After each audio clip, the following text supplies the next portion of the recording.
사도행전 9장 31절 한 절만 같이 보시겠습니다. 사도행전 9장 31절 우리 다 같이 한 목소리로 같이 합독하여서 같이 읽겠습니다. 31절 말씀입니다. 같이 읽습니다.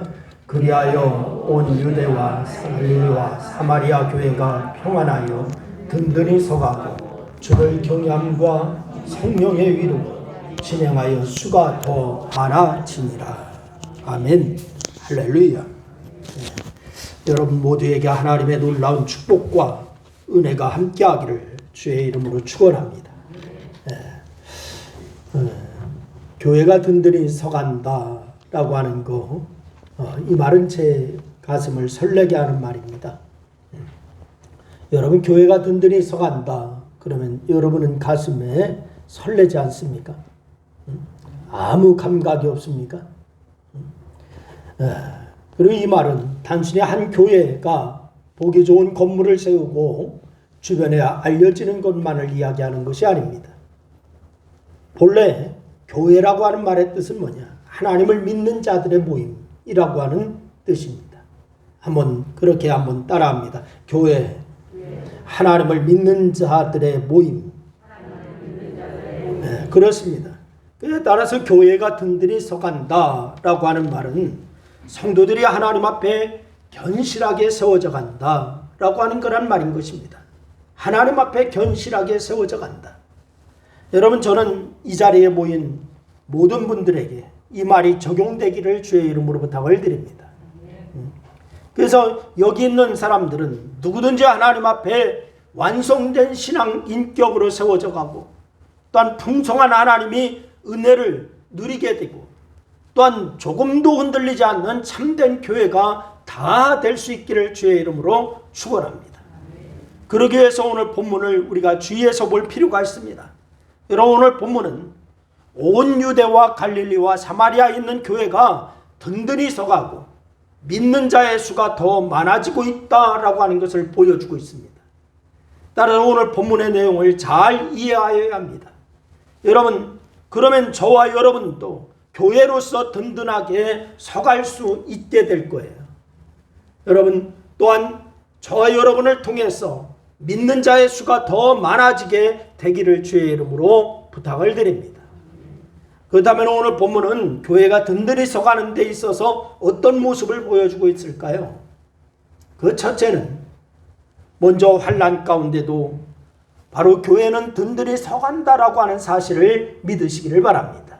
한번 따라합니다. 환난 가운데도 교회는 든든히 서간다. 그렇습니다. 우린 단 한 구절을 읽었습니다만은 시작할 때에 31절 말씀에 시작할 때 그리하여 라고 이렇게 시작하고 있습니다. 그리하여 라고 하는 말은 그렇게 단순하지가 않아요. 도대체 무엇이 어떻게 되었기에 그리하여 라고 하는 말을 하고 있는가? 교회가 든든히 서가고 수가 더 많아졌다라고 하는 것일까? 이것을 알기 위해서 부득이 우리는 오늘 본문 앞에 있는 내용을 알아야 됩니다. 본문 앞에 있는 내용이 어떤 내용이기에 그리하여 라고 이렇게 말을 하고 있는가? 여러분, 사도행전 7장부터는 기독교가 박해하는 이야기가 나옵니다. 박해받는 이야기. 스데반의 죽음을 시작으로 대대적인 박해가 시작되었습니다. 더욱이 이 박해는 그들을 억압하고 있는 이민족으로부터 온 것이 아닙니다. 바로 동족인 유대교 지도자들로부터 박해가 시작되었습니다. 로마의属国이었지만 유대인들은 산헤드린을 통하여서 어느 정도의 자치를 하고 있었습니다. 속국이기는 하지만 자치권을 주고 있었어요. 산헤드린은 원래부터 유대인들이 갖고 있는 그러한 기관입니다. 그래서 로마 제국은 그들의 지배에 방해되지 않는 범위에서 그리고 골치 아픈 피지배 민족의 일은 그들끼리 스스로 해결하게끔 자치권을 준 것입니다. 바로 지배하는 나라의 그러한 나라의 통치 방법이었습니다. 따라서 가이사에게 재판을 청구하지 않는 한 유대인들의 모든 사항은 산헤드린이라고 하는 공회에서 정리되었습니다. 산헤드린은 주류 유대교 지도자들로 구성되었어요. 이들은 갑자기 영향력을 넓혀가는 기독교를 그냥 놔둘 수가 없었던 것입니다. 그래서 핍박하기 시작했고 그 첫 번째 순교자가 바로 누구였느냐? 스데반 집사님이었습니다. 기독교가 번창해지자, 교회가 서가자, 산헤드린 이민족으로부터 박해가 시작된 것이 아니라 동족인 유대교로부터, 유대교의 지도자로부터 박해가 시작됐어요. 그래서 첫 번째 순교자가 스데반 집사님이셨습니다. 그리고 사도행전 8장으로 가면은 이 순교 이후에 예루살렘에 있던 모든 제자들이 뿔뿔이 다 흩어졌습니다. 사도 바울, 이 사울이라고 하는 사람이 산헤드린의 명령을 받아서 예수 믿는 사람들을 괴롭혔습니다. 그러고서 그는 남녀노소를 가리지 아니하고 믿는 자를 다 잡아다가 감옥에 가두었습니다. 감옥에 가두기도 하고 핍박하기 시작했습니다. 산헤드린의 바로 명령을 받은 것입니다. 허가를 받은 것입니다. 그리고 사도행전 9장으로 가면은 아이러니컬하게도 핍박자인 이 사울이 예수님을 만나게 됩니다. 그리고 이름을 개명하게 됐죠. 바울이라고 개명하게 됩니다. 그래서 믿는 자가 되었어요. 하지만 그는 예수를 믿기 시작했다고 해서 박해가 사라진 것이 아니었습니다. 사울이 예수를 만났다, 그래서 기독교의 박해가 사라진 것이 아니에요. 그가 믿기 시작하면서부터 그도 역시 박해받는 대상이 되었을 뿐입니다. 그래서 23절 말씀에 보니까 자신들과 뜻을 달리한 바울을 죽이려고 공모했다라고 하는 그런 내용이 나오고 있습니다. 가까스로 죽음을 피한 이 바울이 예루살렘으로 가게 되는데 29절 말씀에 보면은 이곳에서도 역시 그를 죽이려고 많은 사람들이 준비하고 있습니다. 그래서 어쩔 수 없이 바울은 생명을 유지하기 위해서 다소로 보내져야만 했습니다. 이렇게 초대교회는 핍박 가운데 있었습니다. 핍박하던 바울 역시도 믿는 그 순간부터 목숨의 위험을 받게 될 정도로 핍박의 강도가 약하지 않았습니다. 핍박의 강도가 얼마나 심했는지. 그래서 오늘 본문에 그리하여 라고 하는 바로 그런 내용을 받고 있는 거예요. 그리하여 이런 핍박과 이런 환난과 이런 많은 어려움이 있었는데 교회가 든든히 서가는데 그리하여 라고 하는 말이에요. 그래서 물론 거센 핍박의 물결은 바울이 다소로 보내진 이후로 조금 수그러진 면은 없지 않아 있었습니다. 하지만 오늘 본문의 배경을 볼 때에 당시의 교회는 목숨을 걸고 신앙생활하는 그런 모습이었습니다. 목숨을 걸지 아니하면은 바로 이 신앙생활을 할 수가 없었어요. 거센 환난의 풍랑 속에 있었던 거죠.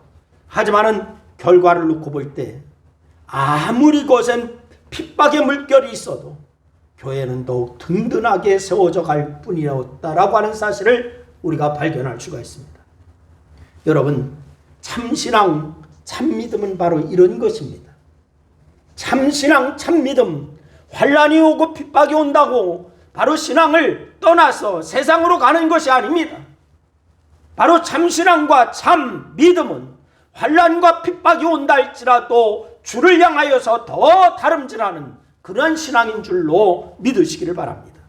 아무리 어려운 일이 다가와도 결코 흔들리지 않습니다. 초대교회에 닥친 환난이라고 하는 것들은 비록 외형적인 형태에서는 그들로 하여금 흩어지지 않으면 안 되게 했습니다. 그래서 초대교회에 모여있던 그런 성도들이 핍박으로 인하여 다 흩어지게 되었습니다. 그러나 그 내용적인 면에 있어서는 그들은 오히려 더 견고해지게 되었습니다. 오히려 흩어지면서 더 많은 교회를 세우게 되었습니다. 모여있을 때는 한 교회였는데 흩어지면서 그들이 흩어진 곳에서 다 교회를 세우게 되었습니다. 오늘 본문에 나오는 유대와 갈릴리, 사마리아에 있는 교회도 마찬가지입니다. 여러분, 이 교회들도 역시 흩어지는 사람들에 의해서 세워진 교회였습니다. 그리고 지금 이들이 환난을 당하고 있습니다. 하지만 더욱 견고하게 세워져 가고 있고 믿는 자의 수도 더 많아지고 있다라고 성경은 증언을 하고 있어요. 여러분, 참신앙을 가진 자에게는 환난이라고 하는 것은 도리어 하나의 기회라고 하는 사실을 믿으시기를 바랍니다. 한번 따라서 하시겠습니다. 참신앙을 가진 자는 환난이라고 하는 것은 도리어 하나의 기회일 뿐이다. 여러분, 이 사실을 믿습니까? 여러분, 지금 많은 어려움이 있다 할지라도 여러분, 우리 믿는 자에게는 이 환난과 어려움은 기회라고 하는 사실을 믿으시기를 바랍니다. 그래서 베드로는 이렇게 이야기해요. 베드로전서 4장 12절과 13절 말씀해 보니까 베드로가 이런 얘기를 합니다. 우리 다 같이 한번 읽어보겠습니다. 다 같이. 사랑하는 자들아, 너희를 시련하려고 오는 불시험을 이상할 일 당하는 것 같이 이상히 여기지 말고 오직 너희가 그리스도의 고난에 참여하는 것으로 즐거워하고 기뻐하게 하려 함이라. 할렐루야. 여러분, 불시험을 이상한 것으로 보지 말고 오히려 당연한 것으로 받아들여라 라고 말씀하고 있습니다. 왜냐하면 그 시험을 지나면 더 기쁘고 즐거운 모습이 있기 때문인 줄로 믿으시기를 바랍니다. 지금 많은 경제적인 위기가 있다, 많은 어려움이 있다, 많은 이구동성으로 얘기합니다. 그러나 여러분, 이때 우리는 더 주님 앞에 다가가고 말씀에 순종하고 우리의 믿음을 행하고 기도하는 그러한 성도가 결국은 승리의 역사를 맛보게 될 줄로 믿으시기를 바랍니다. 그래서 참신앙을 가진 자는 환난을 두려워하지 않는 거예요. 어려움을 두려워하지 않습니다. 오히려 환난을 즐기는 자가 될 수가 있어요. 환난 후에 있을 더 큰 기쁨을 보기 때문에 그 환난을 즐길 수가 있게 되는 것입니다. 하지만 참신앙이 아닐 때는 다릅니다. 참신앙이 아닐 때는 조그마한 어려움에도 넘어지게 됩니다. 그 안에 생명 자체가 없기 때문에 그렇습니다. 신앙의 뿌리가 없기 때문에 바람이 조금만 세게 불어도 뿌리채 뽑아 날아가 버리고 마는 것이에요. 여러분, 이 시간에 여러분의 신앙을 점검할 수 있기를 바랍니다. 내 신앙은 참신앙인가 아니면 거짓신앙인가? 이 사실을 여러분이 스스로 점검해 볼 수 있기를 주의 이름으로 부탁을 드려요. 알곡과 쭉정이가 어떻게 다릅니까? 이 둘의 차이는 금방 알아볼 수가 있습니다. 약간의 바람만 불면은 알곡은 바람이 불어도 그냥 있습니다. 그러나 속이 꽉 찼기 때문에 바로 그 자리에 있는 거예요. 그러나 쭉정이는 바람 부는 대로 이리저리 나뒹굴게 되어 있습니다. 속이 비어있기 때문에 그렇습니다. 여러분, 환난은 바로 바람과 같은 거예요. 이것을 통하여서 참된 신앙은 더욱 연단받는 것이고, 그렇지 못한 신앙은 자신의 본래의 모습, 그 신앙 없음을 드러내게 되어 있다라고 하는 사실을 여러분 기억할 수 있기를 바랍니다. 사랑하는 여러분, 초대교회의 환난 가운데서도 오히려 견고하게 서갔고 또한 믿는 자의 수가 늘어났음을 여러분 기억하시기를 바랍니다. 여러분, 우리도 참된 믿음으로 그 어떤 어려움이 다가온다 할더라도 교회로서 든든하게 세워져 나가는 역사가 있기를 주님의 이름으로 축원합니다. 교회가 든든히 서가는 데 있어서 나타난 특징 두 번째입니다. 이 두 번째는 주님만을 두려워하는 거예요. 다른 어떤 것도 두려워하지 아니하고 주님만 두려워하는 거예요. 여러분, 오늘 본문 말씀을 보니까 환난 속에도 교회가 서로 이제 서가는 요소를 얘기하고 있습니다. 어떻게 서가고 있는가? 그 첫 번째, 그 키워드가 뭐냐? 주를 경외함입니다. 뭐라고요? 주를 경외함. 이 말씀이에요. 주님을 경외한다고 하는 게 뭘까요? 여러분, 이것은 말을 바꾸면은 주님의 주님됨을 계속 발견해 나가는 거예요. 주님의 주님됨을 계속 발견해 나가는 거. 이게 바로 주를 경외함이에요. 경외라고 하니까 아이고 존경스럽습니다, 이것만이 아닙니다.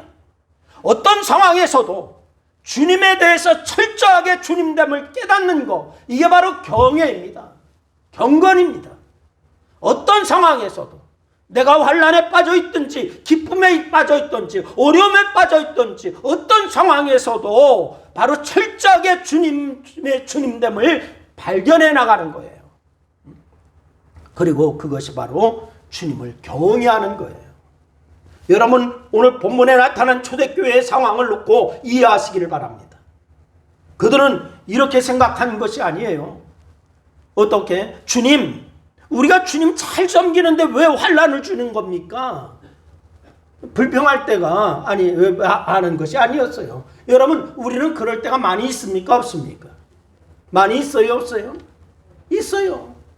아니, 주님, 내가 주님을 섬기고 그래도 신앙생활하고 교회도 나가고 봉사한다고 많이는 아니지만 그래도 하고 있잖아요. 근데 왜 주님 환난이 주는 겁니까? 이렇게 불평할 때가 있다고요. 주님, 약한 자가 망하고 악한 자가 망하고 주님을 사랑하는 우리가 흥하여야지 왜 악한 자가 성하고 우리는 연약하다라고 이렇게 망하는 겁니까? 불평할 때가 있어요. 여러분, 초대교회 성도들은 그런 말 하지 않았어요. 그들은 이런 생각이 아니라 오히려 그렇게 하신 주님을 인정하고 찬양하는 자세를 가졌습니다. 오히려 환난을 당하고 어려움을 당하고 그랬다고 해서 원망하고 짜증내고 불평하는 것이 아니라 오히려 하나님을 찬양했어요. 그들은 역시 주님을 잘 섬기는 자신들이 잘 되고 악한 자들이 무너지기를 바랬을지도 모릅니다. 이런 면에서 우리와 생각이 조금 다른 것이 초대교회 성도들과 우리와의 차이점인 것 같아요.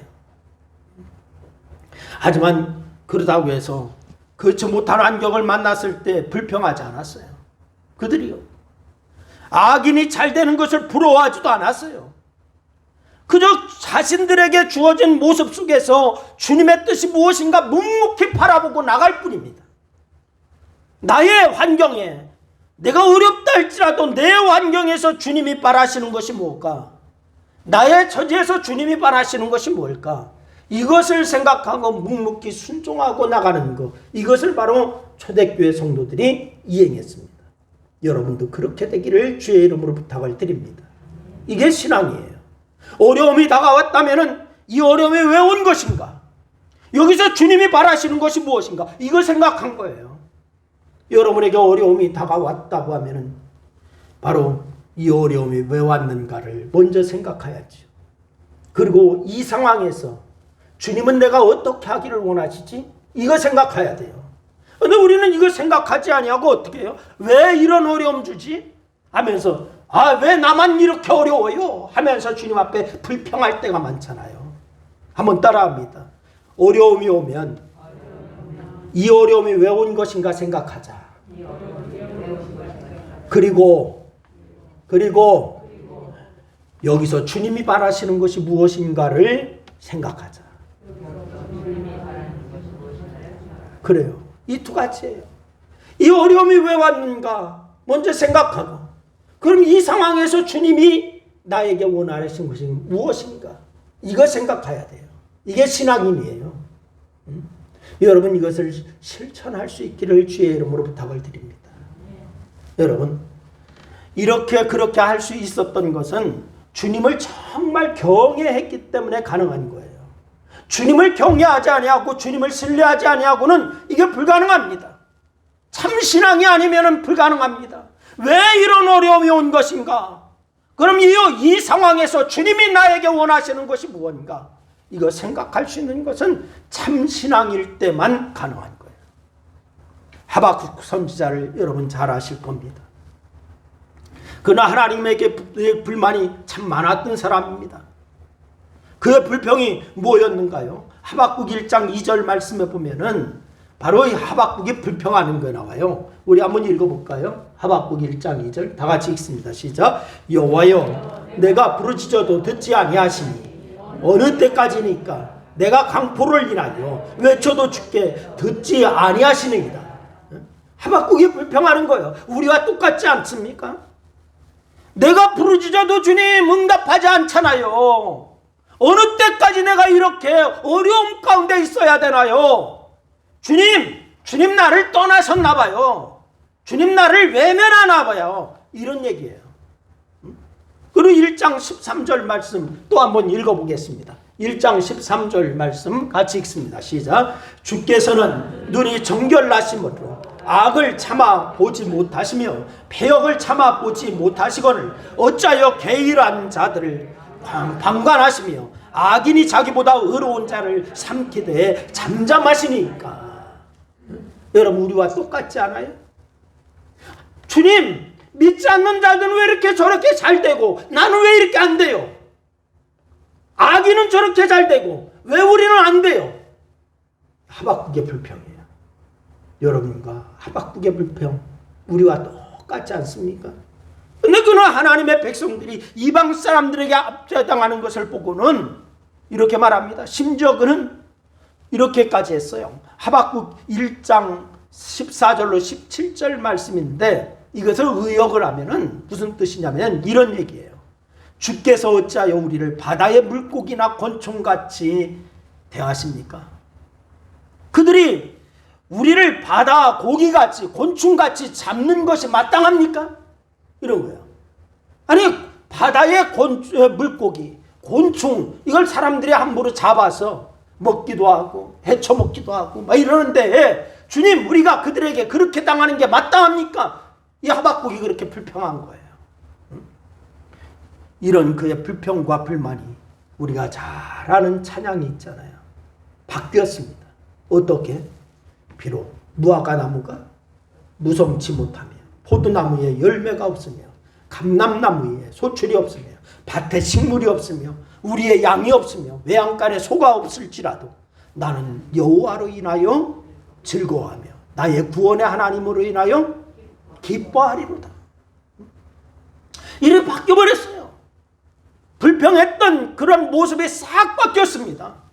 앞에 불평과 뒤에 찬양 사이에 여러분 차이점이 무엇인지 아십니까? 상황이 변했습니까? 아니에요. 상황은 똑같습니다. 이스라엘이 이방 사람 앞에서 꼼짝 못하는 안타까운 현실이 그대로 있습니다. 똑같은 현실을 놓고 하나님에 대해서 제대로 알지 못할 때는 하나님께 대들고 따지고 불평하고 원망하고 그랬어요. 하나님에 대해서 제대로 알지 못할 때요.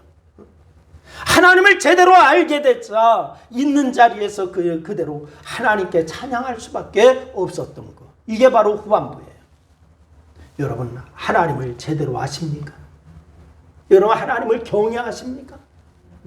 우리 하나님을 믿는다고 하고 우리의 전부라고 얘기하지만은 제대로 알지를 못하기 때문에 우리가 불평이 나오는 거예요.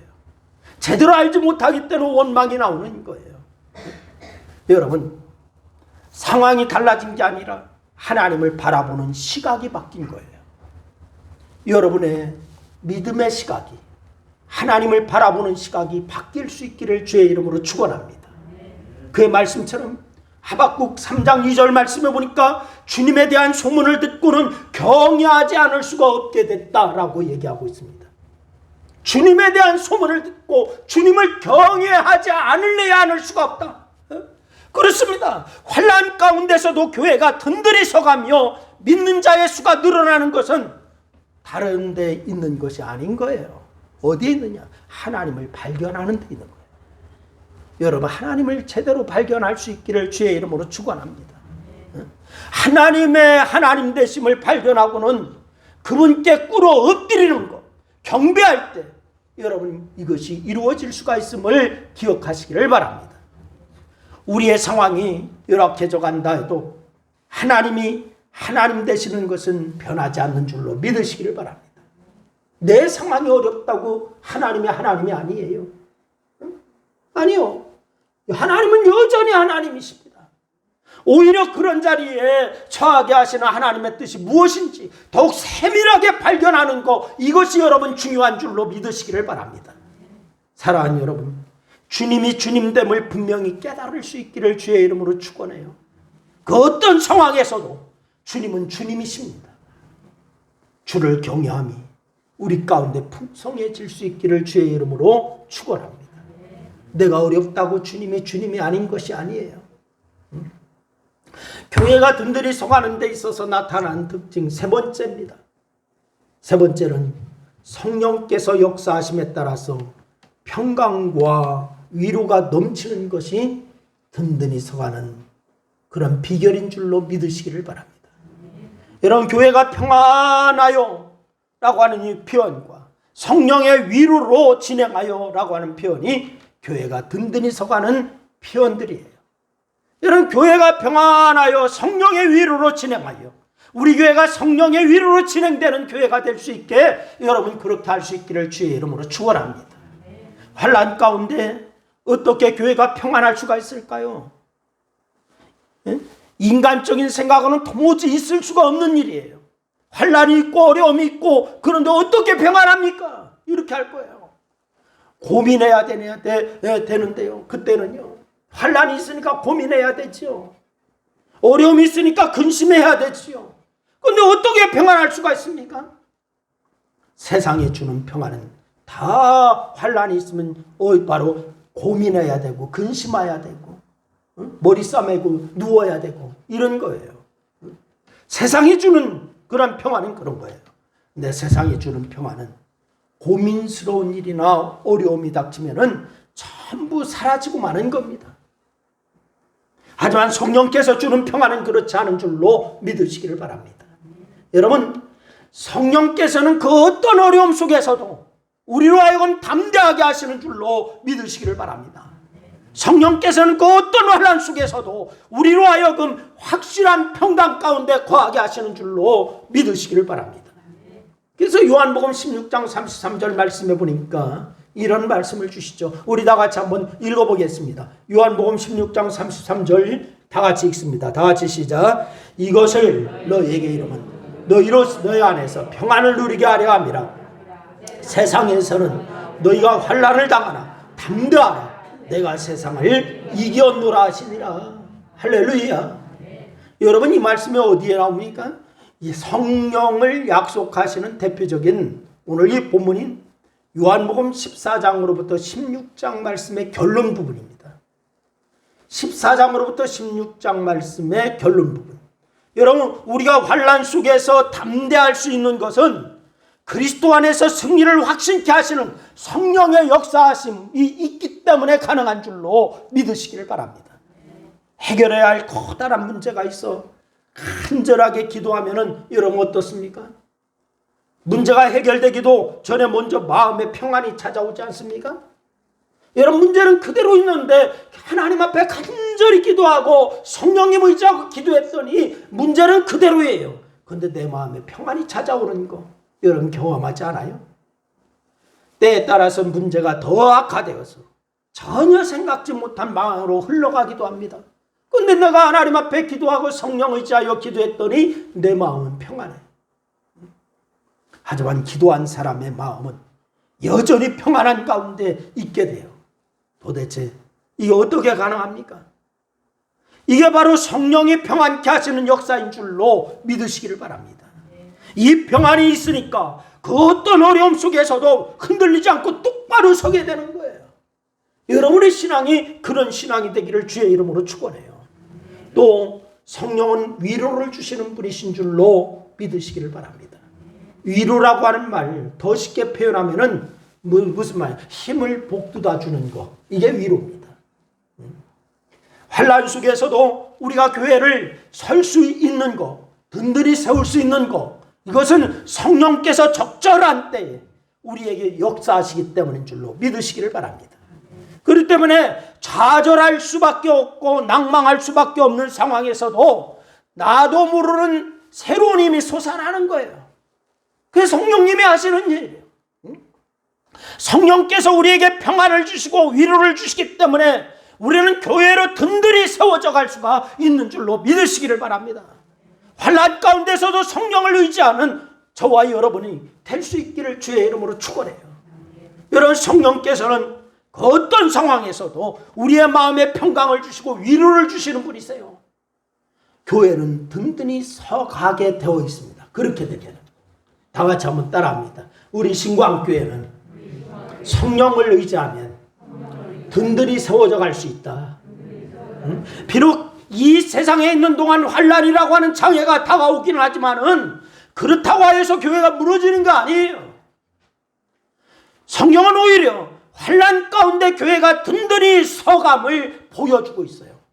코로나 시기 가운데 우리 한국교회가 15,000교회가 없어졌다고 하지만 여러분, 그러나 성령을 의지하고 기도하고 주님을 의지하면 교회는 더 든든히 세워져 갈 줄로 믿으시기를 바랍니다.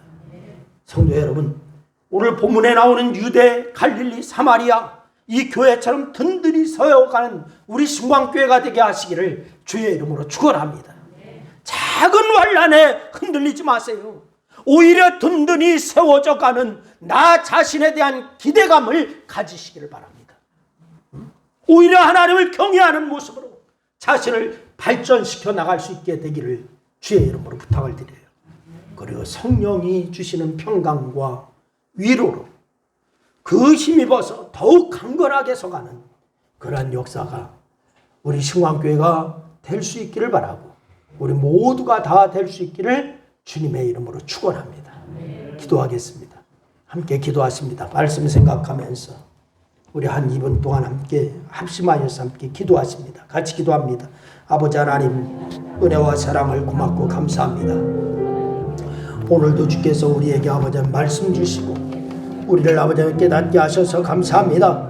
아버지 하나님, 그래도 교회는 서여져 간다라고 하는 사실을 우리에게 깨닫게 하여 주셔서 감사합니다. 환난과 핍박이 있다 할지라도 주님은 아버지 하나님의 교회의 주인이십니다. 주님이 주님 되실 때에 교회는 든든히 세워져 가고 성도는 참신앙을 가질 때에 아버지 하나님 세상에 지지하고 지지 않고 이기게 되는 줄로 믿습니다.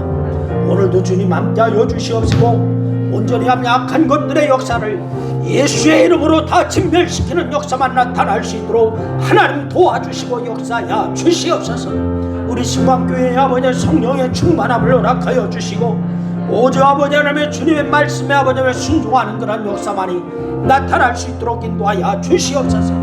하나님의 하나님됨을 발견하는 성도들이 되게 도와주시옵시고 온전히 아버지 하나님의 주님만을 의지하고 전진함의 역사가 있기에 부족하므로 하나님 역사하여 주시옵소서. 오늘 이 시간에도 주님이 함께하여 주셔서 감사합니다. 영광 가운데 함께하시고 승리하게 하심을 찬양하며 우리 주님 예수님의 이름으로 기도했습니다. 아멘.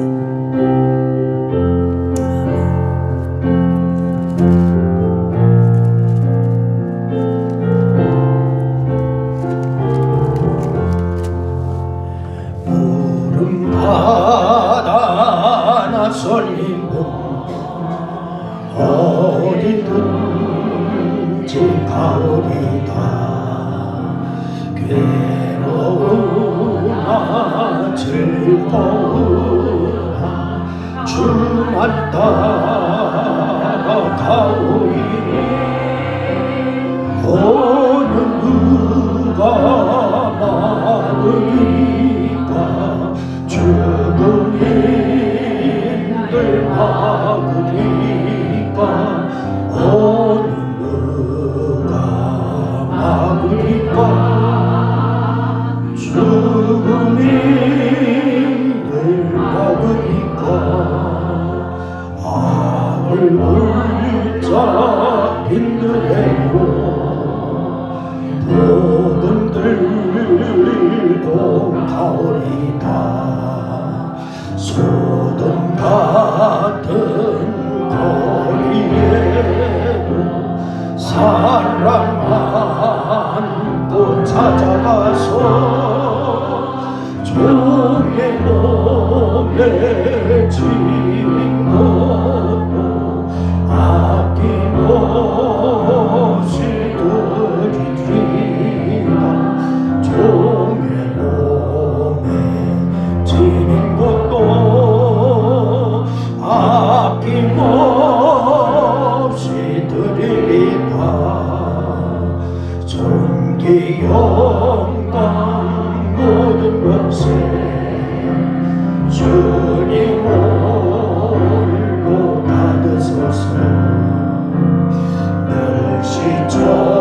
멸시전대 십자가는 제가 지고 가오리라. 이름 없이 믿고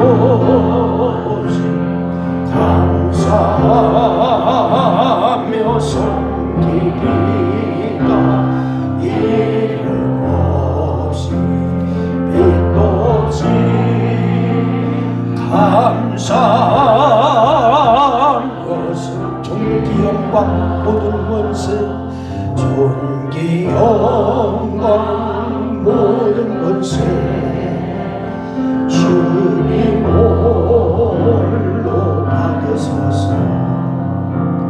멸시천대 십자가는 제가 지고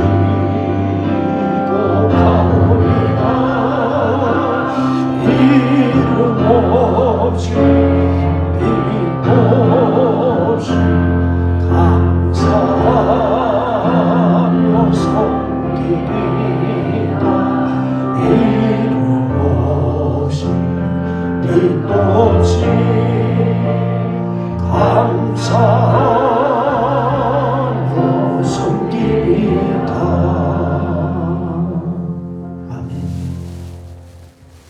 지금은 우리의 억만죄를 대속하시고 십자가에서 하나님과 화목하게 하신 예수 그리스도의 무한하신 은혜와 민족의 근원이 되시는 하나님의 극진하신 사랑과 우리와 늘 함께 하셔서 복 있는 사람이 되도록 도우시는 성령님의 교통하심이 주 앞에 나와 예배드리고 영적 풍년을 만난 영혼이 되어서 참된 신앙으로 교회를 바로 세우며 온전히 하나님이 원하시는 일을 순종하고 하나님의 하나님됨을 발견하고 경외하며 하나님을 섬기기를 작정하는 사랑하는 성도들 무리 위에와 저들의 가정과 직장과 사업과 이 나라 위에 이제부터 영원토록 함께 하옵시기를